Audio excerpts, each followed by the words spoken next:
Hello and welcome to Sean White's Solar and Energy Storage Podcast. Today's special guest is Ezra Auerbach. He's kind of famous. He was running NABCEP for quite a while. He's been in the solar industry longer than anyone listening, probably.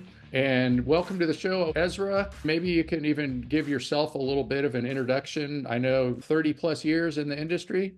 Yeah, thanks for having me, Sean. This is going to be fun. I'm not used to doing these, so I'm looking forward to seeing how it goes. I'm sure you'll do great. I have been in the industry for about 36 years, and I come to it honestly, as it were. I've lived off grid, I can say, most of my life, Wow. certainly for more than 55 years, Wow. and most of it on a small remote island in British Columbia. So, an off-grid career with candles and kerosene. I'm really interested in how that went and how it evolved to solar and everything.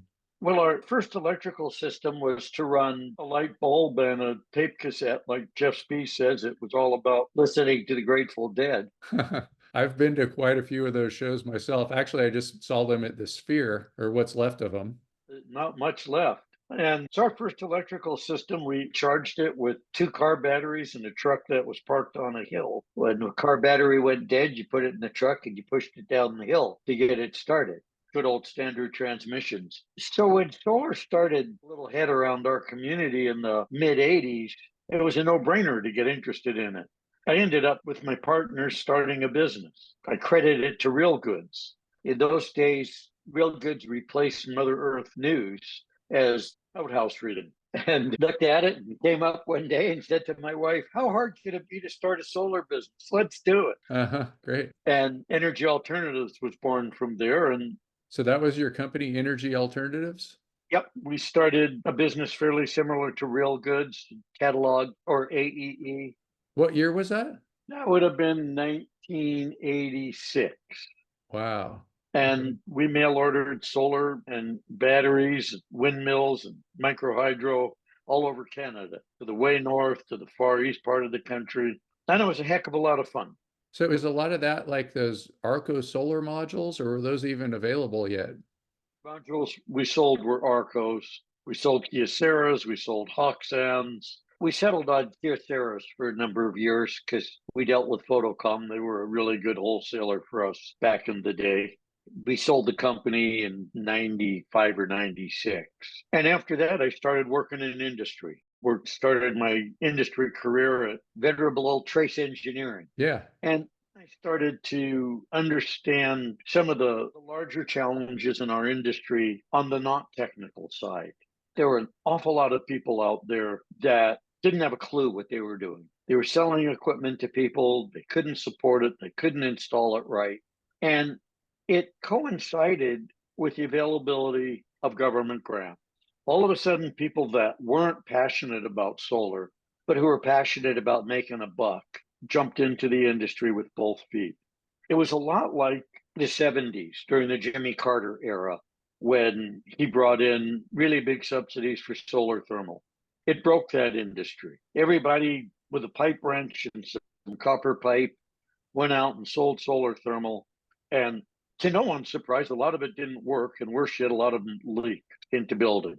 Yeah, I'd hear a lot of them were leaking when it wasn't raining just because they're pumping water through them. And then it goes in through the roof. So they're nailing 2x4s into the shingles or something. Exactly. And with the exception of leaders like Ed Murray and Bill Guiney, a lot of that industry just broke. Even in the 90s, when I started talking to people at trade shows about solar electricity, the first thing they said is, solar doesn't work. I know it. I know it from the 70s. Solar doesn't work. You'd scratch your head and go, you've never put a garden hose in the sunshine? Yes, solar works. Certainly solar thermal works really well. And then you pivot to talking about the magic of solar electricity. But circling back to what we saw that bad quality installs and unrealistic sales promises were threatening the solar electric industry, which was just starting to bloom, with the same outcome as what happened in the solar thermal industry. And a bunch of people in the industry got together, coalesced from a wide group of stakeholders, and went, we have to do something about that. We worked with industry, with labor, with government, policymakers, installers. And from that, the notion of NABCEP was born. And it was a very simple notion. We needed to have a way to distinguish committed, trained, and tested professionals so that consumers could have some faith in getting systems that were going to work, were installed properly, and were going to perform as promised and expected. So were you there at the birth of NABCEP? Yeah, I'm one of the founders. I'm one of the co-founders of it. And so what year was that? I know I've talked to Ward Bauer about that before. And is it like the late 90s? I think we started talking as a group in 99 and officially formed NABCEP in 2000. And yeah, working with Ward from that time on has been one of the greater privileges in my industry, in my career. He's such a rock star of knowledge and competence and commitment, And a nice guy. and a nice guy to boot. Yeah, and another thing too is just in case anybody's listening, NABCEP stands for North American Board of Certified Energy Practitioners, and that's the ultimate certification for solar and now storage. And I must think that at some point maybe they should change it to encompass more than North America. Well, it's called North America because of the Canadian me. It was going to be ABCEP, the American Board of, and I wouldn't go for that because I was a Canadian in the room. So we made it NABCEP. And then also North America, I think geographically includes Mexico. And I have heard rumors of there being a Spanish associate exam in the works, maybe something like that. And in fact, my associate classes now, I'm translating them into Spanish. That's great. I shouldn't say I am. I'm not that good. Poquito. Poquito, sí, solamente. There are in Mexican, there's actually certificates from all around the world now. It's gaining respect and reputation everywhere. And people that want to show that they're different become certified. Fortunately, it hasn't solved. You can find ads all the time for salespeople. Make a gazillion dollars. All you got to do is flog solar systems that don't work to little old ladies on their doorstep and run like hell. Yeah, I've read some articles that I'm sure, are scaring a lot of people away from the industry. And it's really critical we address that. Especially now, we're not just looking at solar electricity, we're looking at energy storage, which is vastly more complicated than just putting in a grid tie solar system. And we do face an ongoing challenge. And how our industry responds to that challenge will make the difference between the survival of residential solar and its demise. So it's a pretty serious issue for us. What are you seeing out there? I know you do a lot of training, a heck of a lot of training, and have helped a lot of people get their associate, which is a stepping stone for moving around in the industry. So what do you see? Yeah, I mean, I know that there's a ton of good intentioned people that are doing the right thing and everything, but then there's some people that are not doing the right thing. And I've even been hired by some of them. I remember this was a number of years ago, and there was a couple of guys in Laguna Beach, and they were generating leads and selling leads, and they hired me to come down there and do some training. I was like, oh, I'm going to educate these guys. And it was upsetting to see what they were doing. And they're just like, driving around yelling at people to sell more and essentially just like lying to people and all that kind of stuff. And so eventually, of course, it didn't work out for me doing training for them. In fact, I had to fight to even get paid from what they owed me. And there's all the people at NABCEP and all the people that are NABCEP certified. It seems like a really good group, and we're kind of like family. And then there's this whole other world that we don't really see. I know there's like a convention. I was kind of surprised because I don't know any of the people. The SolarCon, have you heard of that one? I have. I guess they meet in Utah, and I'm sure there's good people there. And I know Enphase goes there and stuff like that. But I was just kind of surprised to see that there's this whole other world that I don't know about. And so I'm trying to figure out the solution to myself. Right now, I'm the president of NorCal Solar, which is an ASIS chapter, an American Solar Energy Society chapter, and trying to figure out how to transition from being like an organization that just educates people about solar, where everybody already knows about it now. Like they're doing solar home tours and going, what is solar? What would it be like? And now everybody's neighbor has solar. So it needs to be a transition. It's sort of like there's not even that much interest in what we're doing, or everybody's too busy in the industry to go and join the organization. So I was trying to even think of a way to transition NorCal Solar into helping people find the right installer. Well, getting back to what you said about NorCal Solar and the industry in general, what I've seen is that we have done a great job as an industry raising the quality of installation in general and the knowledge base of the installers. NABCEP certifications have made a difference. Perhaps an even bigger difference is NABCEP's continuing education credit programs. All the manufacturers, all the major distributors have stepped up and offer trainings online and in person that supply the participants with CE credits. And your presentations are required to be more than sales pitches. There has to be some technical content. So people are learning. They're learning how the equipment can be programmed, installation tricks, learning how to support it. And so installers are getting better. Not all of them. But it doesn't matter how good the install is if the sale was crappy. An installer cannot fix misinformed expectations, cannot fix overstated promises of performance, cannot fix bad deals for the consumer. That's the salesperson's job. And an underrated part of NABCEP's certification portfolio is PV Technical Sales. And I think we both teach it. Yep. I do. I have a PV Tech. So, yep. Yeah. So anybody who wants to take the exam, you have to take both of our classes. Oh no, that's not true. Either of our classes. You don't have to take both of them. Oh, That sure. was a good try, but Why not? not just one of them. I'm just recommending it. So, Yeah. So we need to help consumers know what to ask. And I see New York Times, I see Wirecutter, I see CNET starting to publish good articles, 10 questions to ask a solar installer, 15 questions to ask a solar installer. What we need, I think, is our industry organization, our good solar installers, our good solar companies, and our committed distributors and our state programs to get together and produce consistent consumer information. And it can be as little and simple as these are the questions you should ask. yeah, I mean, it sounds like a great idea. Yeah. So, how do you think we can make it happen? Gosh, it's really difficult because there's these people that are invested in making $1 million a year doing solar sales, whatever it takes. It's just hard to be able to separate those things out.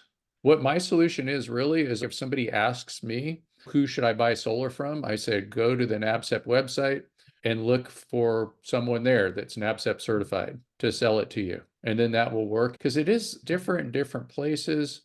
And it gets to be really confusing for people too, with all these changes and different rate schedules. And we have different versions of net metering and non-exporting and time of use. And some residential customers even have demand charges. And it's hard to coordinate all the different places and how that works. And the most important, I think, is just to have somebody that's selling the solar that understands it. I agree. Please excuse the sound quality for the beginning of this podcast. Ezra did change mics not too far from the beginning, and it sounds much better. But he is on an island, which is pretty cool, transmitting with his Starlink off-grid. Yeah, another thing too about the NABCEP certifications is if somebody that's certified doesn't do the right thing, they can lose their certification. Yep, that's true. And you have to vow to do the right thing ethically when you take any of these NABCEP exams.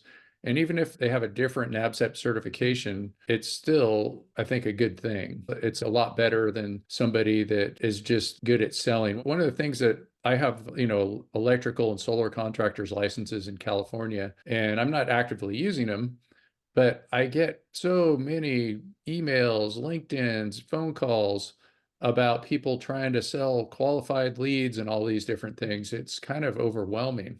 It is. And I see some states that are starting to try to respond. There's a bill that's being put forward by the State Solar Energy Association and some progressive legislators in North Carolina that is basically saying the company that sells the job has to be the same company that installs it. And that takes away those lead generators that go do the sales organization stuff. They got a lead, they go sell it, they close the sale, and then they sell that closed sale to an installation company. We get into trouble there. We get into trouble because when the system doesn't work as expected, who's the customer going to point at? How are they going to get satisfaction? If they talk to the installer, it's not their fault. Yeah, and I wonder if it sometimes gets difficult for some of those organizations because they're partially funded by companies that might be doing some of these things, like selling residential solar, and they don't want anybody to tell them how to do it. There's lots of conflict of interest in every industry, I guess.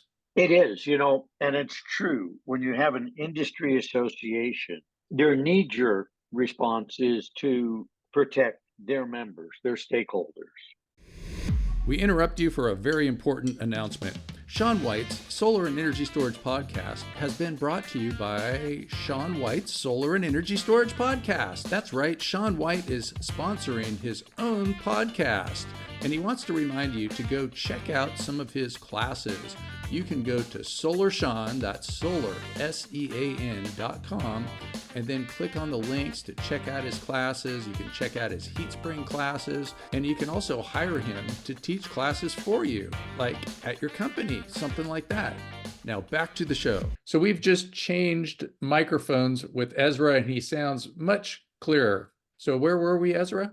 We're talking about who's responsible and who can take action to improve the sales process and ensure that consumers are well educated. And there's a lot of approaches, but we were focusing on the industry association. And we're talking about the potential conflict of interest between an association whose membership are the businesses that sometimes are creating some of the issues, and a longer term view of the organization's mandate, which is to help grow and protect their industry. And we pivoted to the notion that in order to be a certified installer or any sort of certificate at an organization like NABCEP, there's a code of ethics you need to sign and adhere to. And that's the foundation of how the disciplinary process at NABCEP occurs. Did the behavior, was it consistent with the code of ethics?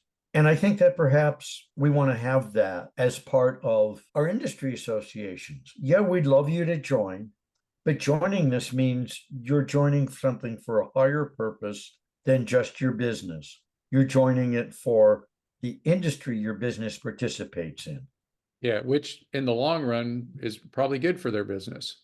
Ultimately, a rising tide raises all ships. That's correct. Yeah. And a falling tide puts everybody on the beach. Yeah, it'd be like a race for the bottom if you can temporarily make more money by not doing the right thing. That's true. And it is difficult for organizations and stakeholders to grasp that you change hats when you walk into different rooms. But we see it, when you're out in the world and you've got two manufacturers competing against each other, it can be fierce. It can be gloves off. But when those manufacturers walk into a trade association boardroom, they have to leave that behind because now they're working for a common cause, and that common cause is their industry. What we need to do is ensure that part of that common cause becomes consumer protection and consumer education. Yeah, definitely. So having said that, it's probably worthwhile to segue to some of the really good stuff that's out there that's really helping the quality of work and proposal. We see programs like Aurora, Open Source Solar, Scanifly, really raising the bar on the quality of information the consumer receives. And I applaud that. It's great to work with those programs. Scanifly, you don't have to be climbing up on a roof with a solar pathfinder looking for seasonal shade. With LiDAR, we get to look at the actual available resource of every single roof plane. And we're able to show that to the consumer. Yeah, so let's just mention that Scanifly uses drones to do site surveys and things, and it's really neat. The drone flies over, does a pattern, gets a 3D image, can tell everything about shading. And we even have some free Scanify classes on HeatSpring. I'm actually part of one of those. And then you were saying LiDAR, that stands for light detection and ranging. And that's actually using lasers. They fly over with a smaller airplane and they shoot lasers and they get the reflection of the laser and they calculate with GPS and the speed of light 3D images, which is pretty amazing. You can't really get it out in rural areas, but in the urban areas, there's a lot of that. So that's pretty neat. And another thing that kind of reminds me of LiDAR is yesterday and before, but like yesterday, I was with Bill Brooks. We went sailing and we were driving around in San Francisco and there was these Waymo cars. And that's what they have is LiDAR. And I've seen quite a few cars now that have no drivers and no passengers. It's kind of like a ghost car. It's kind of strange. Yeah, it's scary as hell. Yeah. Yeah, and I was wondering, like, whoa, could somebody hack that? And I don't know if you remember, like, when I was a kid, there's a movie called Christine, where it's like this haunted car that goes around with nobody in it. And I actually used to go with somebody named Christine, so we made a lot of jokes about that. And yeah, it's kind of weird just seeing these driverless cars. And I'm kind of wondering too if there's 7 people sitting at a desk with like PlayStation controllers actually controlling those things or backup or something like that. But they're like driving around San Francisco and Phoenix and Austin and some other cities with nobody there. But that's the LiDAR technology. And that's what they're using from airplanes, and they shoot lasers and they get the reflection and they can tell how high the tree is compared to your roof and get 3D images. And pretty amazing what can be done with software, especially compared to the good old solar pathfinder or the Solmetric. Well, that's true. You get to see all that stuff. But if I was doing consumer education, I actually want the person to show up at my place and look at it. Because Scanifly or Aurora, any of those programs, they don't have a good look at the roof. They don't have a good look at the condition of the service panel. And they don't even have a good look at the landscaping. If you have some local knowledge, you can see that, oh yeah, that's not a shade tree now, but holy cow, it's a cottonwood and it's going to be 30 feet tall in 5 years. So site visits and really understanding what's on the site, what the challenges of the site are an important part of making realistic sales proposals and ensuring that the production will be as expected. Yeah, it's kind of amazing to me how sometimes people sell solar systems online and nobody ever shows up until they're ready to install. Crazy. And all of those proposals have a lot of CYA language in them. This proposal is subject to change upon arriving at the site. I mean, goodness gracious, how would it be to sign a contract for a solar install and the day they show up for them to come and say, oh, by the way, you need to re-roof your house? Yeah. Yeah. I've seen some of these things like on the Reddit solar. I follow that one and look at a lot of this stuff. And there's people that make a deposit for a solar system and they're like starting to install it. They've already made some holes in the roof and everything. And then they're like, oh, it's going to be an extra $5,000. And they're like, what? And it's like they should be able to change their mind before they're telling them it's going to be another $5,000 and things like that. It just doesn't sound right to me. Well, that's because it isn't right. I mean, certainly there needs to be room for the installation company when they start working on the site to discover there's obstacles or challenges that, despite their best efforts, they were not able to detect. Yeah, like if I'm installing something, like I've done it before and had people working for me and installing systems with my contractor's license, and every time they're going to miss something. But that's why you leave a margin in there and you catch it. And some jobs you make more money than other jobs. Some jobs you even lose some money, and that's part of doing business. But you shouldn't be trying to sneak on an extra 5 grand or whatever it is after you've already taken the job. That's why you have a site survey. Yeah, that's true. But sometimes you have to open up a wall for a panel upgrade. And you find out that the whole thing's hanging by a thread because all of the framing material nearby is dry rot. Those are the sorts of things that you need to let a consumer know that there's risk. Yeah, as long as they know for sure, and it's not hidden behind a whole bunch of fine print on some online agreement that probably nobody reads because it's 100 pages long or, something like that. Yes, that 100 pages long. It's like what I said about the California consumer information. It's wonderful, but we live in an era when reading more than a sound bite is difficult for people. I mean, good gracious, public policy is announced in tweets instead of press conferences. So having 16 pages of consumer information, it's lovely but irrelevant. It needs to be condensed to a page. If you can't read it on a single screen without scrolling, it's likely not going to get read anymore. Yep. So we need to cut to the chase on all of that stuff and have consistent, simple, clear language about what to expect, about what to ask, about what the outcome might be of surprises, and what the responsibility of the contractor is with respect to those surprises. Yeah, and other things too are just kind of common sense for consumers that I always recommend people to do is to check people out on their licensing board. In California, it's the Contractor State Licensing Board.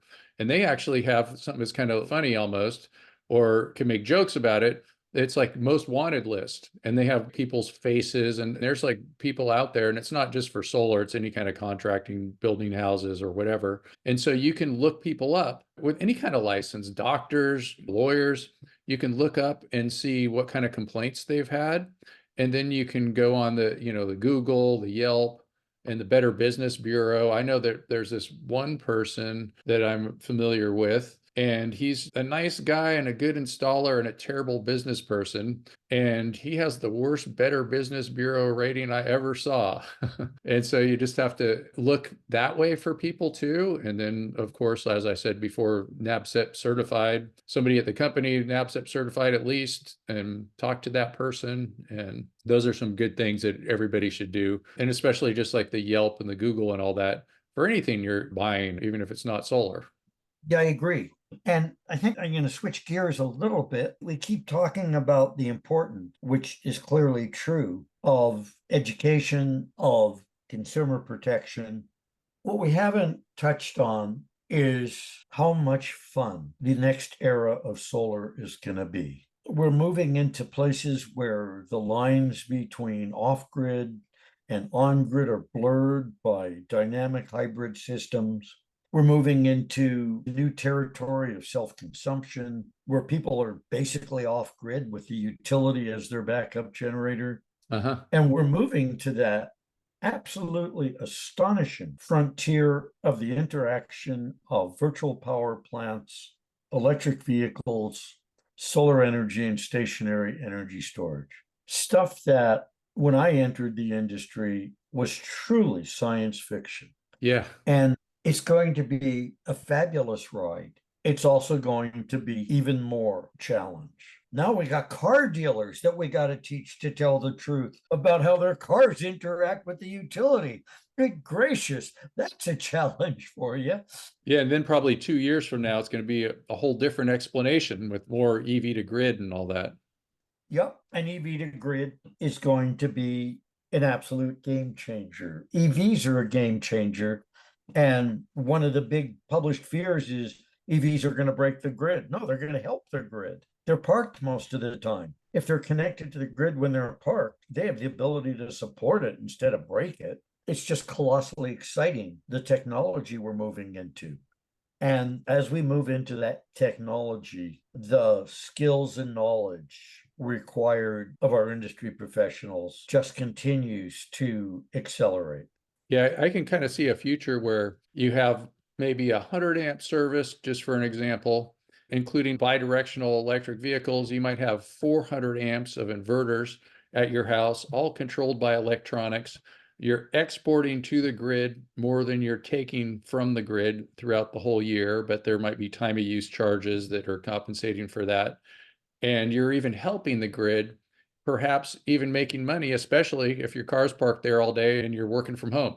And then you could be helping your neighbors and helping to affect the quality of the power on the grid and smoothing things out. And, it's just like there's some of the biggest energy storage systems in the world that dwarf the amount of electric vehicles that are parked in just one city.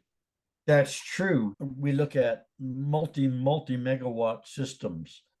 Coming from a land of lead acid, these multi-megawatt systems are just astonishing. On the NABCEP Energy Storage Installation Professional, JTA, we were looking at people that had a range of residential experience to people that had utility scale experience.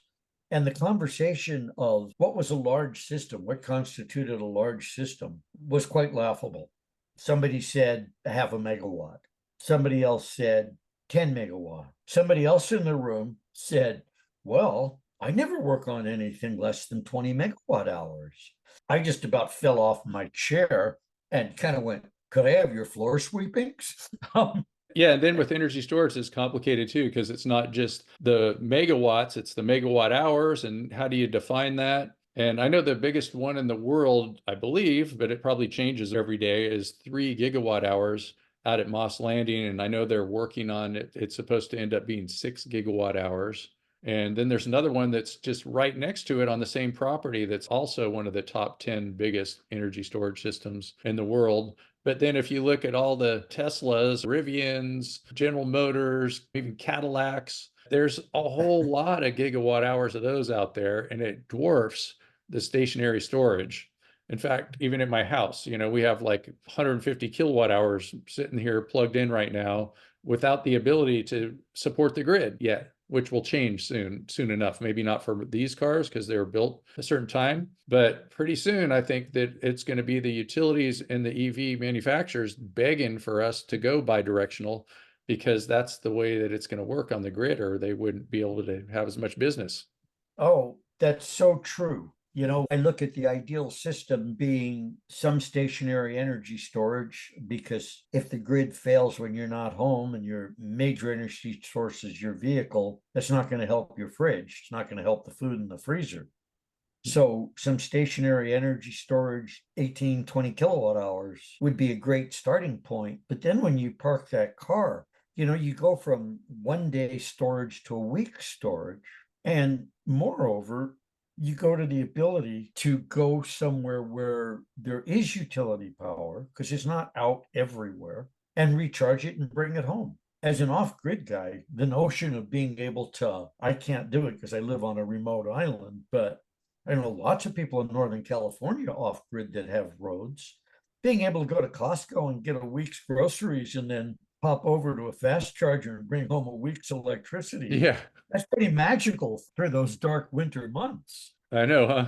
I'm going to go to the store and pick up some milk in about 100 kilowatt hours or 50 kilowatt hours.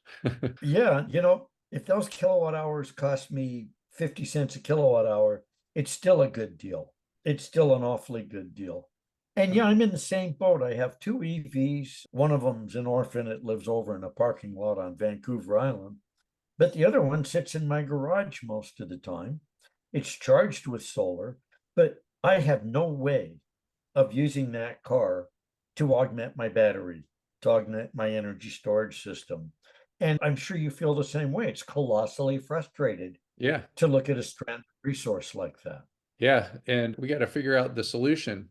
And then also there's other weird laws too, where you can't share your energy with your neighbor in a lot of places, because it's sort of like the utility has the rights to have the monopoly. And so if you're selling electricity to your neighbor, or you have a little microgrid, you could get in trouble. So there's a lot of strange rules, and it's different in every different place too. So I know you're in Canada, I'm in California, and you're in British Columbia, and there's different states, different provinces. And so every place has its own rules, which are kind of impossible to keep track of when you're talking about all the different places. Well, it is. And at least we have provincial utilities and provincial standards. They don't change. Some states have many different utilities with different rules. The whole issue of microgrids is a hugely changing landscape for us as well. California killed net metering recently, and it was a big blow to the industry. And many people think it was a death blow. I'm of the mind that I think it was an opportunity blow Hmm. because people will have to shift gears and there will be pain. There will be people that are not able to shift those gears successfully in their industry. But those that can are going to have the ability to provide customers with multiple value streams for their energy investment and have much more economically viable systems than what you get for just wheeling back and forth with the utility at retail rates. Yeah. And I was trying to think of like what would be the solution for that. And I really don't like big, huge, sudden changes. And so that's what that was when you were switching from what they called net metering 2 to net metering 3. It's this big, huge, sudden change. And what is it? They say that something like 15,000 people lost their jobs or some kind of crazy number like that. And so instead of a big, sudden change, I remember how we had the California Solar Initiative and it was gradually stepping down. And so like once so many people signed up, then there was just like the price of the rebate went down a little bit. And I was even trying to think of what would be a fix for this. Maybe if they brought back the California Solar Initiative and then we had a rebate that just kind of gradually worked us into not getting credit for exporting instead of just doing this crazy thing all at once, which is just a disruption in a negative way. And it just, it's the solar coaster and it goes up more and it goes down. But when it goes down, it can go down hard and be kind of abrupt.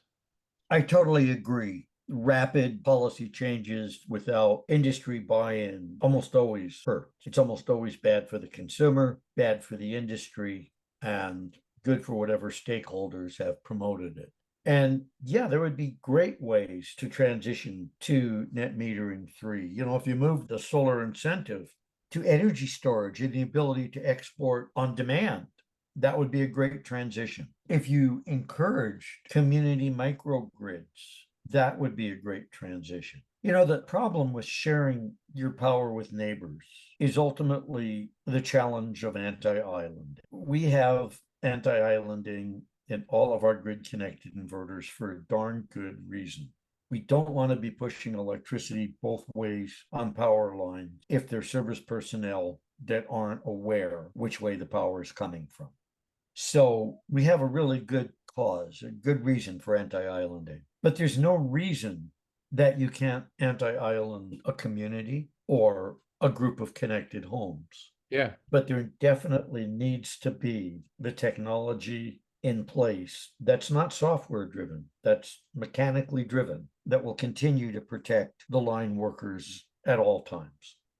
And so you're on an island right now, right? That's where you live? Yep. And so could you do that with your neighbors and connect to them? And then if you're gone for a week, they can take advantage of it and things like that? Or maybe you're not even that close to your neighbors. We could. I live on an island that's kind of the Wild West. We don't do rules and regulations very well here. It's not our style. So yes, I could connect a system to my neighbors and do power sharing with no problem. I wonder if there's some law against that. Yeah, of course you wouldn't follow it. Like when I lived up in Haines, Alaska for a while, everybody's off grid, lead acid batteries and all that kind of stuff at this place called Mud Bay. And yeah, that's like if you told the building department to come, you're like, oh, I want to get this permitted, they would probably just laugh at you. Well, I don't know that there's a law against it because there's not much controlling off grid. And essentially, it'd be a single off grid system. I power multiple buildings on my property from a single energy source. I've got a functional microgrid because I'm using an SMA Sunny Island based system. So I have arrays at various points of my property. If I had close enough neighbors, we'd be able to do power sharing. One of them might have great micro hydro potential that we could use in the winter, and I might have a big array. As you said, though, the challenge here is we live on large properties. So my nearest neighbor is almost a quarter of a mile away. That's a lot of copper. Yeah, that is. Yep. But in areas where there's smaller, where there's more dense communities, be them on grid or off grid, the whole idea of microgrids makes a ton of sense. I was just gone for a week with the ability to make 50 kilowatt hours a day, just sitting stranded in my arrays, basically. I generated enough for my native loads, my phantom loads, and it was like 2 kilowatt hours a day, and everything else was just sitting there twiddling its thumbs. Gosh, we could have kept the pottery kiln going while we're away. Uh-huh. So, yeah, I mean, that's part of where we need to go. What you say about permits is interesting. So, how did we do? How does that podcast go? Did the content work? Yeah, yeah, good. Okay. So should we end it now? Yeah, I think we beat it up, unless you want to switch topics and talk about some other stuff, which I'm happy to talk to you about. Let's see. I think we covered a lot. I'm always interested in the stuff from back in the day, but I think we covered that.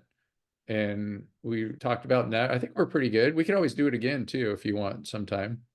Yeah, I'd love to. The topic that we really didn't touch on that's important and could actually almost be another podcast is the walking the walk part.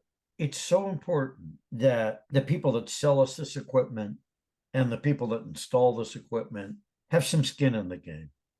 Back when we had the likes of AE Solar, even Photocom, the people that ran those companies, they've lived with the stuff. They love playing with the stuff.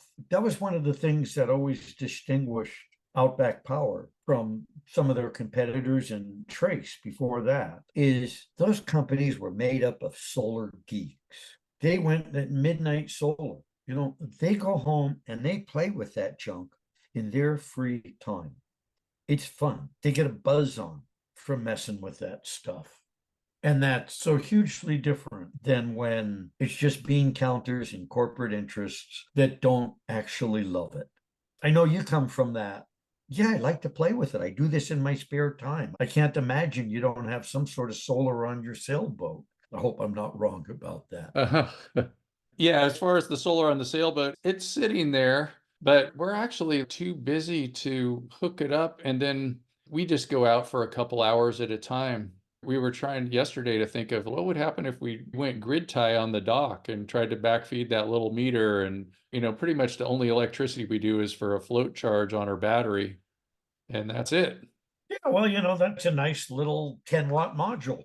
I love the scale in our world where we range from microsystems. We see them here on Lasqueti, and you certainly see them in places like Africa and remote South America, where a 25-watt system absolutely is a game changer for people's lives. It brings them a cell phone charger, it brings them some light. LEDs have been game changers for rural electrification. So we have that, and we go to private residences that have 300 kilowatts of solar, and 8 or 10 Solarks or Schneider inverters hooked up. And, it's the range that makes a change in people's lives is so huge. And I love that about solar. I mean, here we're talking about your boat. A 20-watt panel would mean you didn't have to connect to shore power and you wouldn't have a dead battery ever. And at home, you'd probably need 15 kilowatts to support your loads. Yeah, then you'd also be galvanically isolated from your neighbors, which could help prevent corrosion and things like that. If your neighbor does bad grounding on a boat, it could mess up, your prop could dissolve. Yep. Hopefully you don't have an aluminum boat. No, my brother does. He has a nice skiff up there in Alaska, but no, it's just an old fiberglass, classic plastic Ranger 33 sailboat.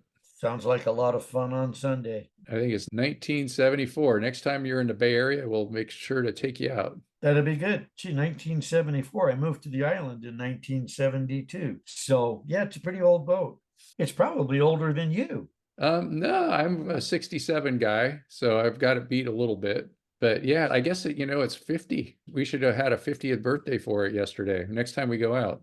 Hey, that's pretty good. You can't complain about that. I'm a 1940s guy, so I'm slowly turning into a dinosaur, but I'm in good company with the likes of Dave Katz and John Schaefer and Arthur Rudin. Well, all that good off-grid living, I'm sure you got some vegetable gardens and you'll probably live longer than most people my age. Hell, I'm going to be out in the vegetable garden in a few minutes. So All right. this was a lot of fun, Sean. And yeah, I'd love to do it again if we have more topics you'd like to talk about. Yeah, sure. Great. Well, thanks so much, Ezra Auerbach. And let's let people know where they can find you. I know I see you on LinkedIn all the time. And any other places you want to have people look for you? No, LinkedIn would be the place. I don't do any other social media. And so we can put your LinkedIn link at the show notes for the podcast. And thanks for listening to Sean White's Solar and Energy Storage Podcast. To find out more, go to solarsean.com and make sure to get yourself NABCEP certified and take Sean and Ezra's classes and get yourself PV Technical Sales certified or any NABCEP certification or the NABCEP Associate credential. Take care, Ezra. Take care. All right. Talk to you later.